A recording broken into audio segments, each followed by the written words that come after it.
What's up, guys? My name is Ty Zen. Welcome to the cryptocurrency market channel. This channel is a real world trading channel where we focus on sharing our experiences and growing our portfolio to a 7, 8, 9-figure portfolio, and then how to manage it afterwards. Right now I'm broadcasting from Bangkok, from the Chao Phraya River next to Icon Siam in the city of Bangkok. Okay, so we have been having a lot of questions, guys, about when to buy, how much to buy, and should we buy it all at once, should buy it later. And I want to share a few things with you guys about investing or trade-off, okay? And if you guys understand this concept of a trade-off in trading or investing, and this applies in the stock market, it applies in the real estate market, it applies in the crypto market, and it applies in every financial market out there, okay? A trade-off is when you do something over here, but you're going to give up something else over here, okay? And let me do several examples so that you guys understand what I'm talking about. So we said for many months in 2022 that we are looking to buy in Q1 of 2023. In January 2023 is when we start buying. We have said this, I think, in September, October, November, December, right? Our original goal was to start buying in Q4 of 2022, but we moved it to Q1 of 2023 for two reasons. One was because the elections were happening in the US and we did not want to get into a trade or buy the coin and then the market tank or the market crash because of the results of the US elections in November 2022. So that's why we wanted to wait until after that happens and then we'll start buying it. The second reason was because the Federal Reserve was increasing their interest rates, and we know that from our experience we don't have to wait for the Federal Reserve to increase their interest rates, to finish increasing their interest rates. We, from our experience in trading stocks, Forex, futures, options, and now trading crypto, we have experience and we know that the market will get accustomed to the Fed increasing their interest rate, right? So for example, if the Fed wants to increase their interest rates from 1% to 5%, by the time they increase it to 2, 3, 4%, the market will have adjusted and be expecting that to happen. So that is already priced into the market. So we don't have to wait for the Federal Reserve to increase it to 5% before we take action. After they increase it to a few times, the market will get used to it and then they adjust, and then now everybody expects it. So it's not new news anymore, all right?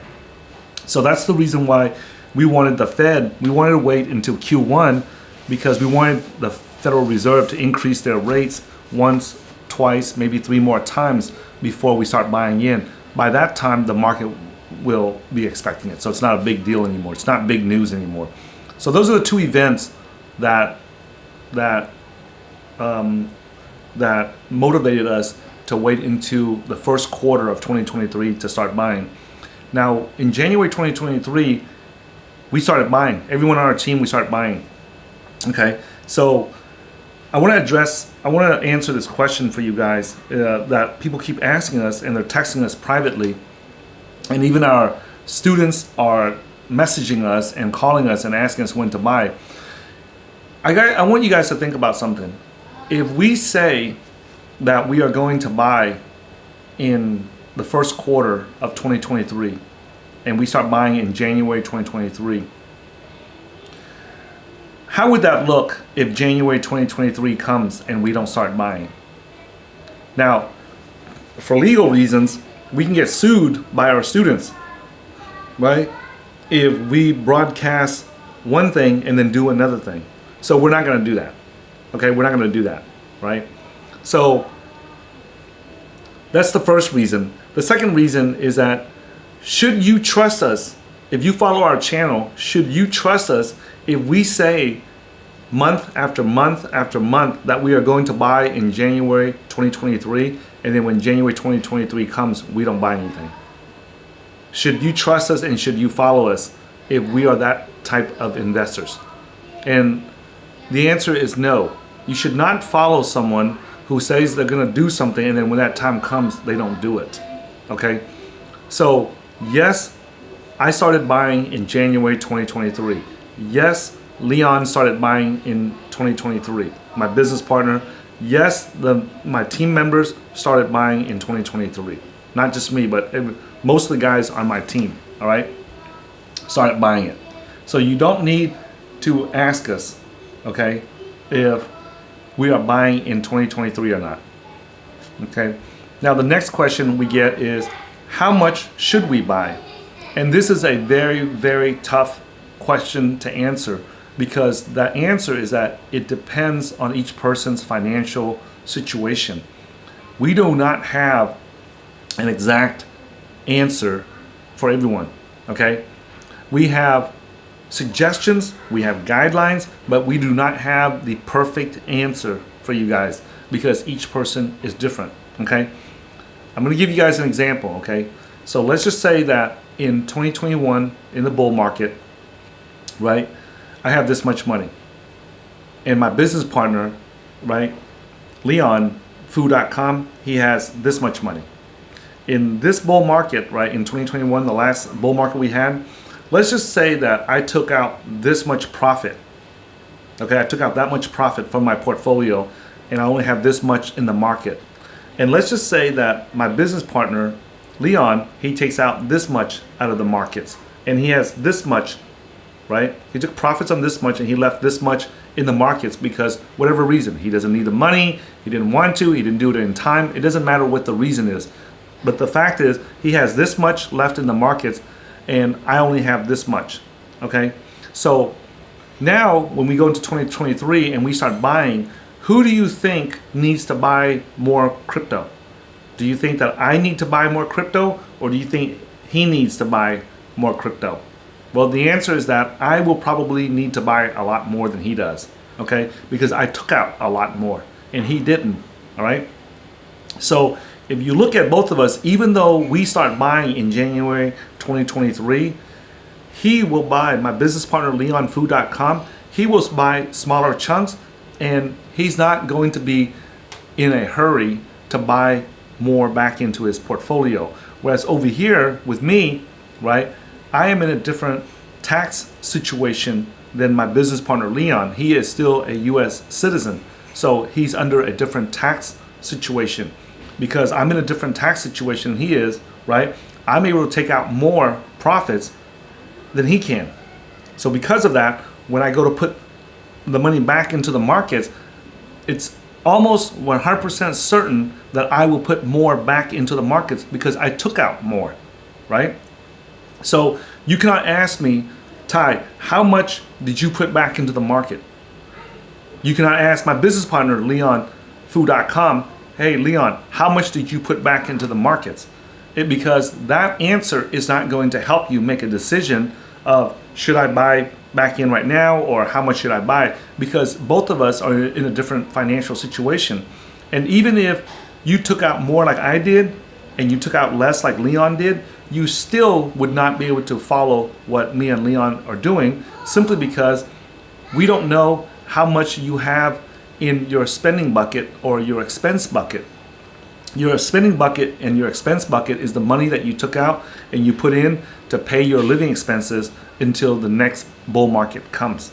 Now, on my team, since I am retired, I have enough in my expense bucket or my spending bucket to keep paying my bills for the rest of my life, and so is Leon. So neither one of us has to worry about paying our bills until the day we die. Okay? So because of that, we are not in a rush to put all our money back into the markets. Even though I'm going to put more than Leon, we still are not in a rush. Okay? Now, if you ask us back in 2014, when we went through our first bull market cycle, the answer is a lot different. If you ask us in 2017, the answer is a lot different.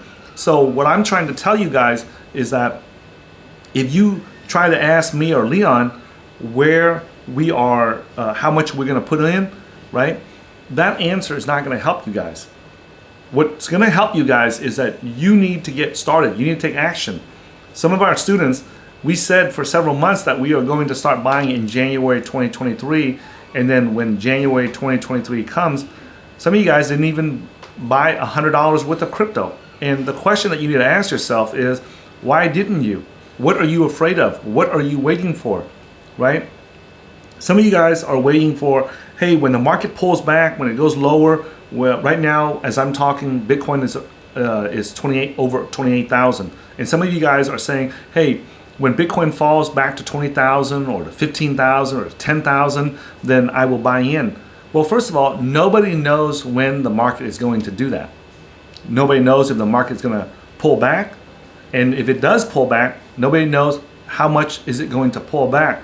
And the truth is this, we don't need to know when it's going to pull back, and we don't need to know how much it's going to pull back. If I have $100,000 that I need to put into the market and invest it into the crypto market, I will start buying whenever the market crashes. Whenever I see a big long red candle, a daily candle, I will start to buy in. Okay? Now, how much will I buy in? Well, that's going to depend. Okay? If I tell you guys that I will buy in 10% of my capital, if I use 10% of my capital to start buying in the month of January, it's not right, it's not wrong. If I tell you that I'm going to use 50% of my capital and buy into the cryptocurrency market, it is not right, it is not wrong. No matter what percentage that I use of my capital to start buying into the markets, right, there will always be a trade-off. For example, if I buy in January, I can buy Bitcoin at $20,000. Now, if I buy in, right, the advantage is that I buy in at $20,000. So if the market is $28,000 right now, I can look back and say I made the right choice. I made a good decision to buy in January 2023 when Bitcoin was $20,000 or below $20,000, right? However, in January, at the time that I bought it, the coin could have went down to 10,000 and I would have lost 50% after I buy in at 20,000, right? Nobody knows. Nobody knows. If somebody tells you they know where the bottom is at or where the top is at, they're full of shit. Okay? They are full of shit. They do not know. Nobody fucking knows when the top is going to come, when the bottom is going to come. The only time that you know when the top is there or when the bottom is there is after it happens. Several months and several years after it happens, we can look back and say, oh, you know what? November 2021 was the peak of that bull market season, right? Of that cycle. But when it's happening, even when it's a month after it, 2 months after it, 3 months after it, 4 months after it, 5 months, we may not know. The only time we know that the 2021 was the peak of the last bull market is because now we are near the bottom. And then we can look back behind us and say, oh, okay, that was the peak, right? There are fucking dumbasses and jackasses out there in the world that tell you, oh, well, I call the top or I call the bottom or whatever. They're full of shit, okay? Now, can we all get online and have fun and see who can guess the top and who can guess the bottom? Yeah, it's a fun game to play. It's just like when we have a World Cup game and everyone says, oh, Brazil's going to win or Portugal's going to win or Vietnam's going to win or China's going to win. We can all have these guesses and have these opinions, but the reality is nobody fucking knows who is going to win until the game is finished. Okay? Until the game is finished, we do not know who wins. All right? The same thing in trading and investing. We do not know when the peaks of the markets are. We do not know when the bottoms of the markets are until it has already happened. Okay? Even right now, Bitcoin is at 28,000, right? And it went to below 20,000 before, down to 16, 17,000. And we look right now and we look at, okay, today's price is 28,000, so the 16 or 17,000 must have been the low of the bear market. The answer is we don't know. We will not know that until the market goes up and it reaches new highs, right? When Bitcoin goes up above 69,000, then we can look back and say, hey, you know what? The low of the bear market was 16 or 17,000. That's how we know. But until that happens, until Bitcoin sets a new price high, we do not know. So if anyone tells you they know, I'm telling you they're full of shit. Just because someone says they know something passionately and they put a lot of emotions into saying that they know that, and they know for sure this is going to happen, and I'm betting $2 million on this, that this is the bottom and I'm coming in, it doesn't matter. It doesn't matter. We have people saying, oh, you know, this analyst put $2 million in, or that analyst put $5 million in to bet that that this is the bottom or whatever.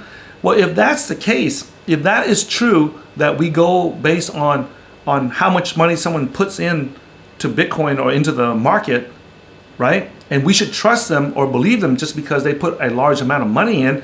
Well, if that is true, then all these motherfuckers should shut up, because none of the amounts that they put in to Bitcoin during the bear market is going to be more than our team. None of the guys that I've seen online that say, oh, we're betting 2 million on this or 3, 4, 5 million on that, none of those cocksuckers are putting more into the market than our team has. So if you are going based on how much somebody puts into the market, I can assure you that we have put in several $1 million during the since January already into the crypto market. Okay, so that's what you want to go by. And I'm telling you, right, as a team, as a trading team who has already put several $1 million into the crypto market, that is not how you determine when to buy or when we should go in, because someone, based on that person's, the amount of money that someone puts into the market, that has nothing to do with it. Okay. So when you guys are trying to deploy your capital, this is how you determine it. Okay, you don't determine it by how much money I put in or how much my team puts in, or how much somebody on Twitter says that they bet that this is the bottom of the market, or that we're gonna, like, the market's gonna go up. That's not how you make that determination. The way that you determine how much you put into the market, right, is, and this is not the only way, okay? I want to make it clear this is not the only way, but this is the method that we teach to our students, okay? And I don't know what is the best term to use, but I'm just going to say it's the Typhoon what if situation, or what if scenario, okay? So if I have $100,000, I need to ask myself, if I put in only 20,000 or 20% of my capital right now in January 2023, what if the market goes up from here? Well, if the market goes up from here, then I have 80,000 outside the market that's not making money, that's not growing, right? Okay, that's one way to look at it. And you have to ask yourself, am I okay with that? Am I okay that I put 20,000 in, but then the market goes up after that, and then I missed out on the other 80% of my money that's not making a profit? Okay, that's not in the market. That's one way to look at it. Then you gotta look at the other side. The other side is, what happens if I put in 20,000, I buy $20,000 worth of Bitcoin at the price of 20,000, and after I get in, the market crashes 50% down to 10,000. Am I okay with that? Okay? Now, each person is going to be different, because each person has a different pain tolerance. Each person, mentally, they have a different pain level. For example, when I first got into trading, I remember the first time I ever made a live trade with real money was in the stock market, and it was with it was like 10 shares. I forget. It was either Dell stock, or it was either a semiconductor stock called CLAC.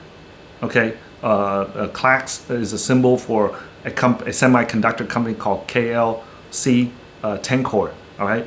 So I remember those were the first two stocks that I traded, and I only traded 10 shares of that, right?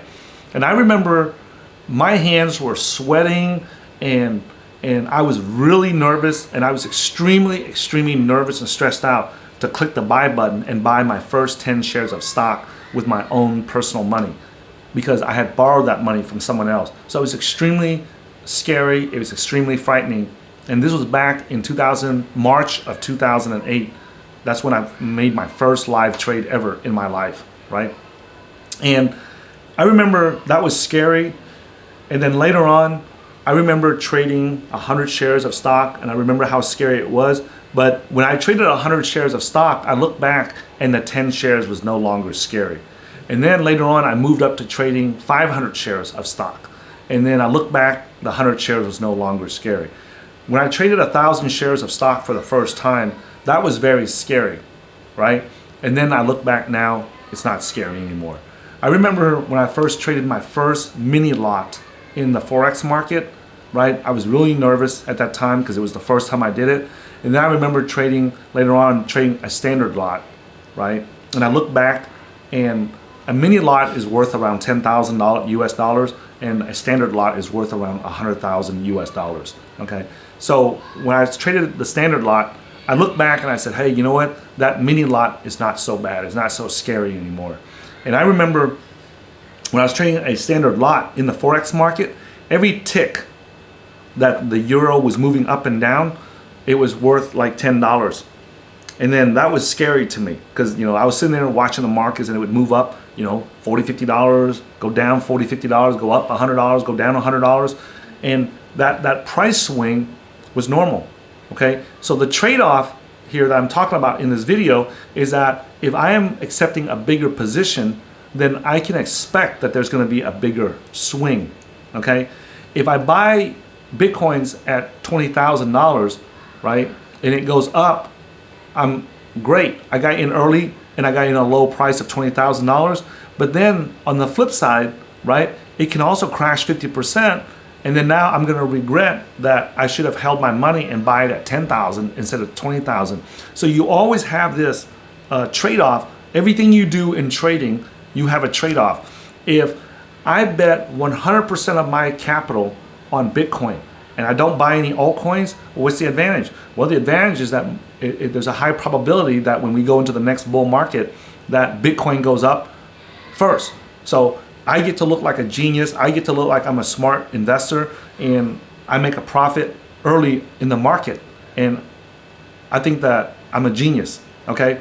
But what's the trade-off? The trade-off is that if I don't have any altcoins in my portfolio, if you have a Solana or a Cardano or a Tezos or an Ethereum or a Polkadot or a Cosmos or a Dogecoin or a Shiba or something like that, and it goes up 10x or 20x or 30x, then we might miss out on that, right? Likewise, if we put all our money into altcoins and we don't have no Bitcoin, well then, yes, we have the potential to make 10x, 20x, 50x on our money, but then what's the downside? What is the trade-off on that? Well, the trade-off is that in the beginning of a bull market, Bitcoin is usually the first coin that goes up. And if we don't have Bitcoin in our portfolio, then it's going to be very painful to watch Bitcoin run up and all our altcoins get smashed and get crushed and it go down in value. And it's very painful, right? So those are the trade-offs. If we buy in January while the market is falling, when we buy when the markets are falling and prices are falling, right?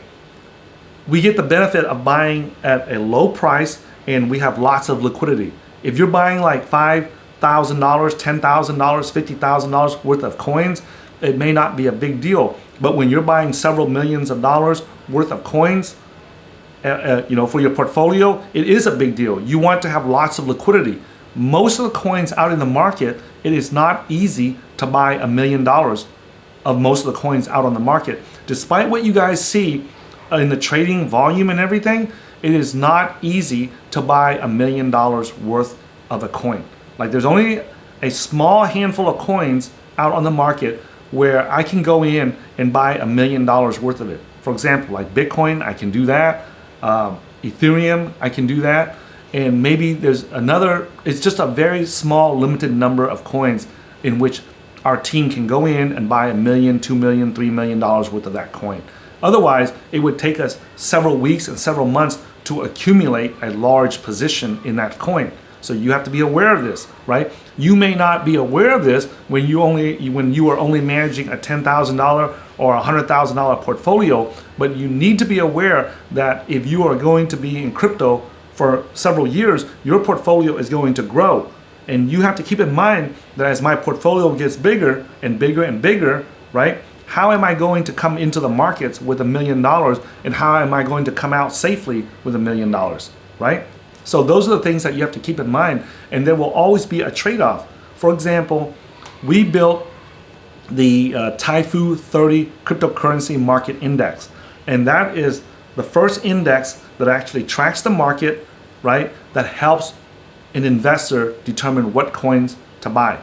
Okay, so in the Taifu 30 index, I recommend that if you have less than between $1 to $300,000, then buy the top 20. Okay, I would buy the top 20 if I had $0 to a $300,000 portfolio. From a $300,000 portfolio to like $1 million portfolio, I would buy just like the top 15 coins. And if you have something that's more than $1 million, like $1 million to $3 million portfolio, I would recommend buying like the top 10 or 12. And if you have more than a $3 million portfolio, I would recommend only buying like the top 10, like 8 to 10 coins in the Taifu index. And the reason why is because there's enough liquidity in those coins at the top for you to come in with $3 million from your portfolio and to come out. Like if that $3 million goes up 3x or 5x or 10x, you have enough liquidity in those coins for you to come back out of the markets and take profits. There's no point in putting millions of dollars into a coin and then it goes up 10x, 5x or 10x, and then it's time to take profits and you cannot sell because there's nobody buying. Okay, there's not enough liquidity for you to come out. We have made that mistake multiple times already, and we're not going to do it again. So in 2021, we did not hold any coins that were illiquid. All right. So now, what's another example of a trade-off? Okay, if you buy in early, you get a lower price. If you buy in later, you get a higher price, but you get the confidence or the security or the confirmation that the price is going up, right?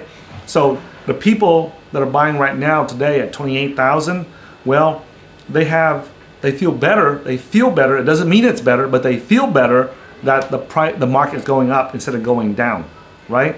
So these are always the things that you trade off in the markets. Like here's another example of a trade-off. We have students that follow our channel, right? And then they don't pay us anything. They just follow our channel and they follow our Twitter. And then we have students that pay us to they invest into the cryptocurrency investing blueprint course that we have.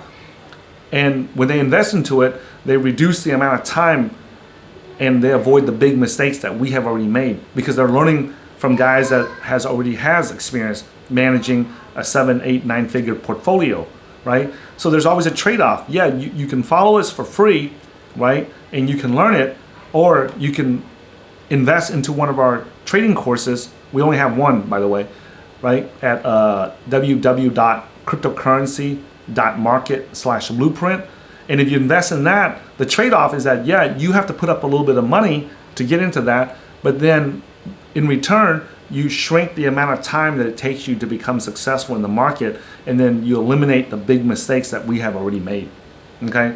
So that's a trade-off there, right? Now, if you follow us for free, right, the trade-off is that you don't pay anything to learn how to trade or invest. You follow us. However, the information that I share with you on Twitter and on YouTube is not very organized, right? The stuff that I share on YouTube is whatever comes to my head that day or whatever my students ask me that day, then I just answer, I make a video to answer it, okay? It's not organized, it's not in a sequence, it's not a step-by-step process like our cryptocurrency investing blueprint, right? So when you guys buy and you put in 20% of your capital versus someone who puts in 50 or 80% of their capital, what is the trade-off? You always have to ask yourself, what is the trade-off? What am I giving up in order to get this, right? So if I put in 20%, I still have 80% out, that if the market crashes, I can still put more capital into the markets. If I put in let's say 100% of my capital in January, if the market crashes 50% and I want to buy more, I don't have any more capital, right? And the other thing is that it's going to be painful to put 100% of my capital in, and then the market crashes 50%, and I just lost 50% of the value of my portfolio in just a few days. That is going to be very, very painful.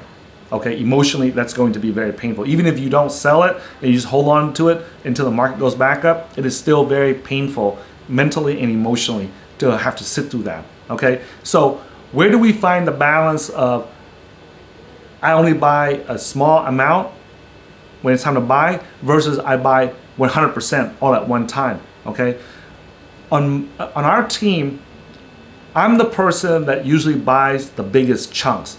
So if I need to put $1 million into the market, you can bet that if I have to put in $1 million and my business partner Leon has to put in $1 million into the market, you can bet that I'm gonna do it in less trades, right, than my business partner Leon. For example, he might do that in $50,000 chunks at a time, right? So if you take $1 million divided by $50,000 chunks, then that would be about 20 trades that he would have to make to buy $1 million worth of coins. Whereas for me, I have 4 kids, right? I'm trying to build a house. I'm trying to design my house and build my house, right? I made the money back in 2017, and it's been 6 years already, right? All kinds of things happen, COVID, all kinds of dumb shit, right? And I still have not built my dream home yet. So because of that, I have a business to run, I have 4 kids, I'm trying to build a home, I got family members I have to take care of, right? So I don't want to waste a lot of time running into my safe to get my Ledger hardware wallet and then send money back and forth to the exchanges, send Bitcoin back and forth, because I just don't have time for that. And it's annoying to me to have to do that, okay? So when I try to buy $1 million worth of coins, I will usually buy like 100,000 or 200,000 or 300,000 or even $500,000 chunks at one time.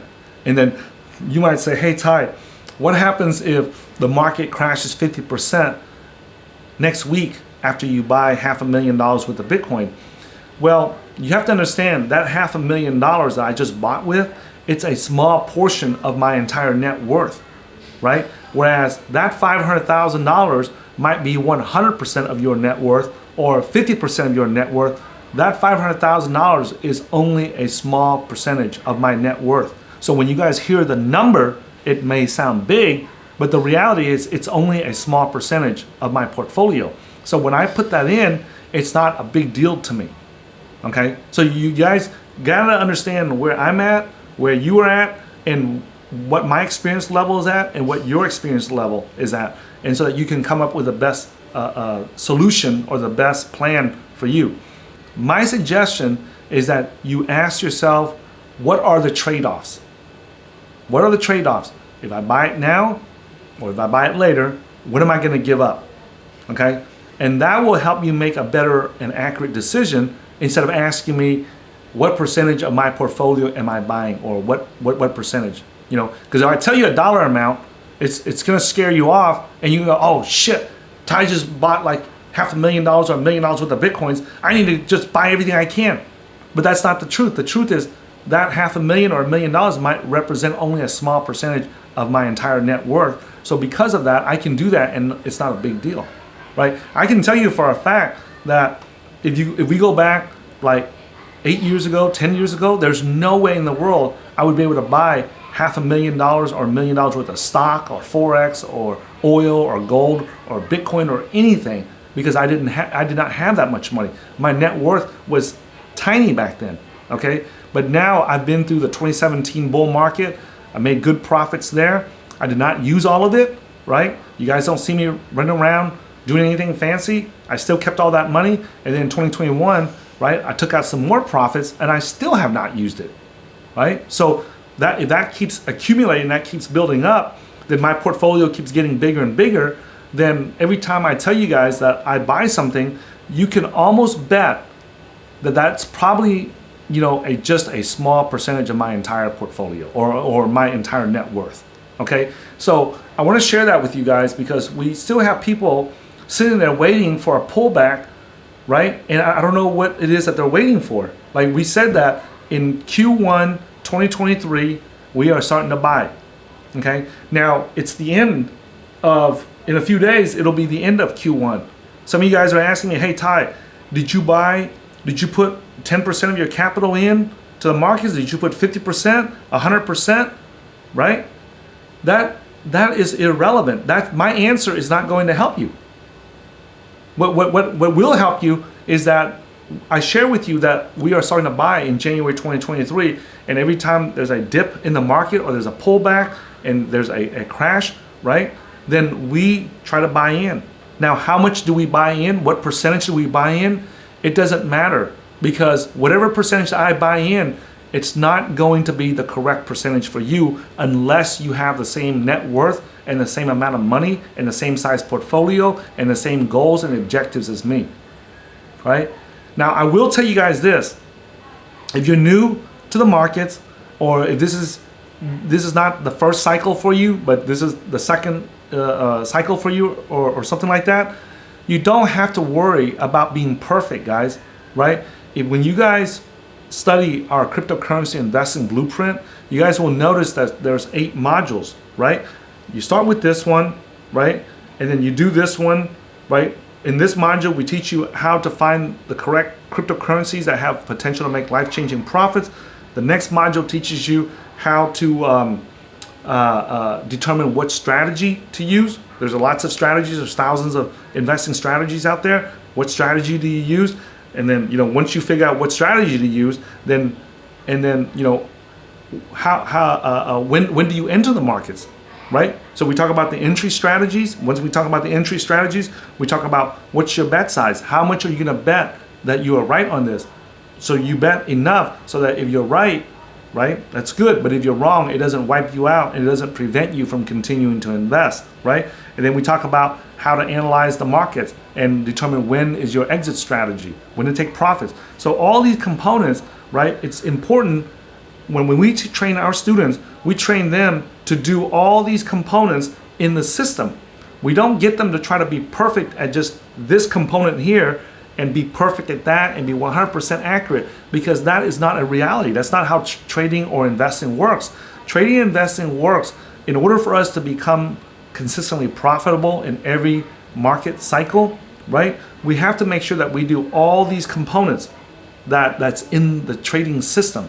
We don't just do one piece and try to do perfectly and expect to be consistently profitable. That's not how investing works, okay? So just be aware of that no matter what decision that you make, whether you put in 20% of your capital or 50% of your capital, there will be a trade-off. The guy that puts in 20% is going to have an advantage, but he will also have a disadvantage. And the guy that puts in 50% of his capital, there will be an advantage to doing that. There will be a disadvantage to doing that. The guy that puts in 100% of his capital, there will be an advantage to doing that, and there will also be a disadvantage to doing that. And you have to ask yourself, sit there and ask yourself, okay, what's the advantage of me putting in 50% of my capital or 100% of my capital when the market goes up? What's the advantage or the disadvantage when the market goes down? So you have to sit there and you have to weigh it yourself. Are you comfortable with that? For me, I take the most drawdowns on my team.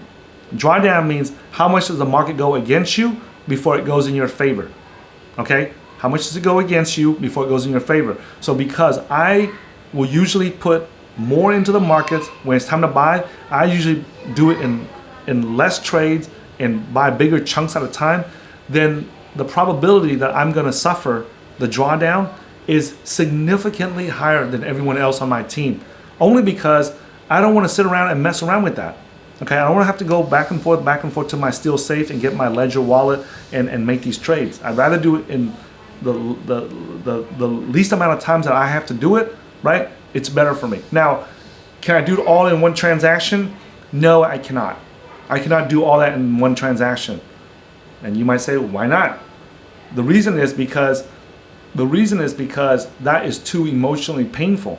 Like if I put $1 million in and then the next day it drops 50% and I just lost 50% value of my coins, that is painful. Even though I have a lot of experience in trading a 7, 8, 9-figure portfolio, right? It's still very painful to do that. Okay, so I try to reduce that by buying smaller chunks, like 100,000, 200,000, 300,000, so that if I buy $200,000 worth of coins today, and tomorrow or next week it drops 50% in value and it tanks $100,000, I'm okay with that. I am numb to that now, because that has happened to me. Matter of fact, that happens to me almost every day. To see a $100,000 fluctuation in my portfolio, that is common. So I'm numb to it now, okay? But any bigger, like multi-millions of dollar fluctuations, that's more painful. So I try to reduce it when I can, okay? So I hope that this video helps you guys understand that there will always be a trade-off no matter when you buy or when you sell, and there will always be a trade-off in how much you buy or sell when it's time to buy or sell. There will always be a trade-off, okay? So don't look for the perfect answer. What I recommend that you guys do when you guys are first starting out, or you haven't retired from your day job yet, is I would focus on making sure I do every component of the investing system instead of trying to be perfect on one component, right? Now, if you don't have a trading system, right, and you're just going blind, I would highly recommend that you consider getting a copy of our cryptocurrency investing blueprint, because that's going to save you a lot of headache and a lot of time to try to figure out how to build your own consistently profitable trading or investing system, because we have already done it, right? You can get you a copy at www.cryptocurrency.market/blueprint, okay? Now, when you guys hear me encourage you guys and recommend that you get a copy of our cryptocurrency investing blueprint, right? I know some of you guys are going to hear that and think, okay, so this guy is telling me this so he can sell his course, right, and make money. Does he make money from selling the course, or does he make money from actually trading and investing in the cryptocurrency market, okay? And the answer is both, okay? Do we make money from selling trading courses? Yes, we do. Do we make money from trading and investing in the cryptocurrency market? Yes, we do. Okay, I'm not gonna lie about that, okay? Because we have a course, we're selling it, so yes, we are making money from it. If we say that we are not making money from selling a course online, then we are full of shit. But what's more important, the question that you should be asking is, Ty, if you guys make money from trading and you guys make money from selling a course, what portion, where's the majority of your income coming from? And I will tell you this, the majority of my income comes from trading. And you might say, well, what percentage, what majority? I would say that over 99% of my income comes from trading, investing, staking, and doing things that has nothing to do with selling a course, okay? My staking rewards each month is significantly more, makes more money than how many courses that I sell online each month. Okay, let me say that again. Okay, the staking rewards that I make each month are significantly higher than the money that I get from selling courses each month. Okay, so if you guys think that I make money from selling courses, you are 100% correct. But if you think that that is the majority of my income, you are 100% absolutely wrong, because my staking rewards alone outperform everything that my company makes. Okay, the reason why I still run a business online and I still sell courses, right, online, is because that is the method that I use to network with other high net worth people. I notice that when I go meet high net worth people, if I tell them I'm a trader or an investor in crypto, they don't fully understand that. Okay, most of the wealthy people that I have met, they are business owners. They run a business. And so when I meet them and I tell them that I am a business owner and I run a business, right, it opens the doors for me to network with the people that I want to network with. So you can basically say that I continue running a business simply because that is the best business card that I can give to someone or show someone when I meet them to network with them, okay?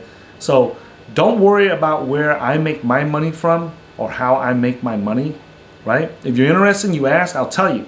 But it really does not change your life where I make my money or how I make my money, okay?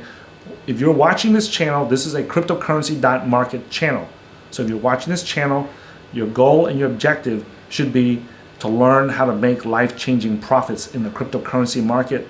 And I believe that we are one of the best teams out there that is qualified to share our experience with other people on how to do that. We grew from a very tiny portfolio into a 6, 7, 8, 9-figure portfolio, okay? And we have experience in managing that and doing it safely. So that's the reason why I believe that we have a lot of the knowledge and experience in this arena. You don't see us making a lot of videos because we have been making videos since 2013. It is hard for us to give you guys some new information about trading or investing in the cryptocurrency market because we have been doing it for 3 market cycles already. We have been doing it since 2013 and it's 2023 right now. We have been teaching people. We started the first channel to teach people how to trade and invest in Bitcoin and cryptocurrencies over 10 years ago.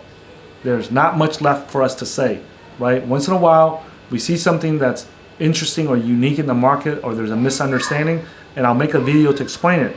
But if you want to learn anything about crypto, we have made it on our channel already, right? We do not make clickbait videos on our channel. We make videos that will benefit people a year from now, 5 years from now, 10 years from now, 20 years from now. We try to make our videos so that they are evergreen.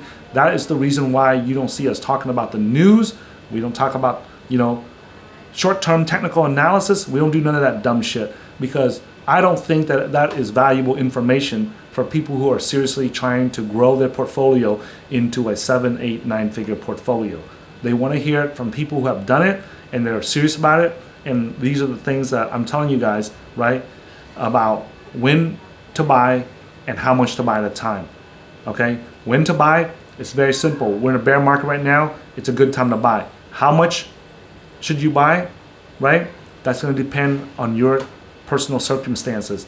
But I will give you the minimums is that you should have a minimum of 10 to 20% in your portfolio at all times and 10 to 20% in your ammo bucket at all times, meaning that you have enough capital. Even if I have $100,000 of capital that I need to put into the market, I will put in the capital, but I will always keep around $20,000 in my ammo bucket so that when there's an opportunity in the market, right, the market crashes 50%, 60, 70% from here, I will always have money to buy in at a lower cost, okay? I will never use 100% of my capital. I did that in the beginning and it was not a good idea because sometimes I would see an opportunity in the market and I had no money left to buy and take advantage of that opportunity. So I noticed that as long as I keep 10 or 20% in my ammo bucket, then I am always prepared in case I see an opportunity in the markets, all right? Thanks for watching this video, guys. I hope this video helps you guys out. If you want to follow me on Twitter, I am at HeyTaiZen. And if you're interested in getting our cryptocurrency investing blueprint to shortcut your learning path and to reduce the amount of time and reduce the amount of money that you lose in the markets in order to learn how to be a consistently profitable investor in the cryptocurrency market, I highly recommend that you get a copy of our cryptocurrency investing blueprint. And thanks for watching this video, and I'll see you forward in a future video. Thank you.